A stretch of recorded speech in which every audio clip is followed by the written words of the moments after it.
This beautiful chunk of green glass sat in my rock pile for a long time, so I decided to make a spearhead from it today. Of course, the first step is to bash it with a stone in the right areas to break off pieces that I can use later. As I'm doing this, I'm making sure that I'm breaking off the biggest pieces possible. Because a finished spearhead is thin, I'm trying to break off as many thick pieces as possible in this stage. Elk antler also helps to break the glass.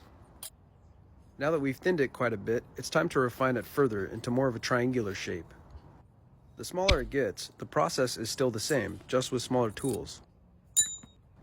The more and more I strike pieces off, the thinner and more triangular shaped it gets, and you can really see we're starting to get a spearhead shape going. Now, to further refine the spearhead and sharpen the edge, I'm using deer antler tips to press flakes off. I use the same tool to sharpen up the very tip of the point. Now that we have the basic shape, it's time to put the notches in, and the last time that I made a glass spearhead, I did a side notch, but on this one, I'll do a corner notch. Now that I've created the notches, it's time to sharpen up the edge by creating serrations by pushing in and down and creating small indentations. With a little bit of fine tuning, the spearhead is now complete. I also noticed that there's some air bubbles trapped in this glass.